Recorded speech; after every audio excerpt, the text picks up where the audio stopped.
నాయకుడు జగన్మోహన్ రెడ్డి ఆదేశాల మేరకు డీజిల్ పెట్రోల్ రేట్లు పెంచిన దానివల్ల ఈరోజు ఈ ధర్నా కార్యక్రమం స్టార్ట్ చేయడం జరిగింది. ఈ ధర్నా కార్యక్రమం ఒక పార్టీకి సంబంధించింది మాత్రం కాదు. ఇది ప్రతి పార్టీకి సంబంధము, ప్రతి మనిషికి సంబంధము, ప్రతి వృద్ధుడికి, ముసలివాళ్ళకి, పిల్లలకి అందరికీ సంబంధించిన విషయం ఇది ఈ ధర్నా కార్యక్రమం. ఎందువల్ల అంటే కనీసం చాలా బీదస్తుడైన ఒక వ్యక్తి టీవీఎస్ 50 కొనుక్కొని ఒక ½ లీటర్ డీజిల్ పెట్రోల్ పోయించుకొని పోవాలనుకున్నా కూడా ఈరోజు ఆ ½ లీటర్ పెట్రోల్ పోయించుకుంటే శక్తి కూడా లేకుండా ఉండే పద్ధతిలో ఈ రేట్లు పెంచడం జరిగింది. సరే, ఇప్పుడు ఈ రేట్లు పెంచడమే కాదు, ఎలక్షన్ టైంలో చంద్రబాబు నాయుడు గారి కానీ, ఆయన కుమారుడు కానీ, పవన్ కళ్యాణ్ కానీ వీళ్ళందరూ కూడా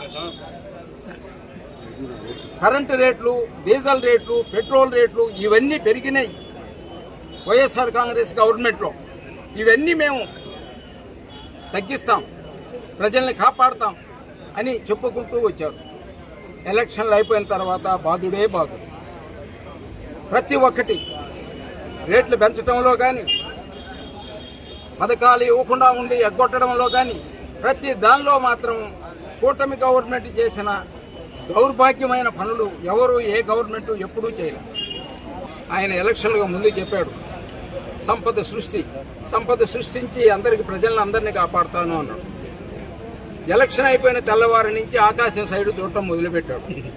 నాకు ఏమీ కనిపించడం లేదు, ఎక్కడి నుంచి తేవాలా, ఈ స్టేట్ని ఎట్లా నడపాలా అనే కార్యక్రమం మాటలు చెప్పడం జరిగింది.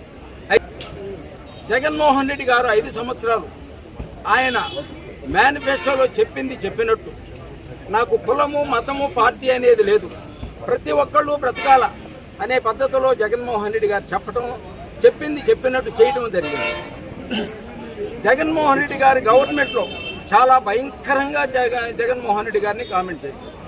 జగన్మోహన్ రెడ్డి గారిని కామెంట్ చేసిన వ్యక్తి తర్వాత ఏమన్నా మాట్లాడతాడేమో, ఏ విధమైన మాటలు మాట్లాడతాడు అని చెప్పేసి ప్రతి ఒక్కళ్ళు 2 సంవత్సరాల నుంచి చూస్తుంటారు. ఒక్కసారైనా ఒక్క మాట అయినా మంచిగా మాట్లాడతాడేమో, ప్రజల తరఫున మాట్లాడతాడేమో అని చూస్తున్నారు.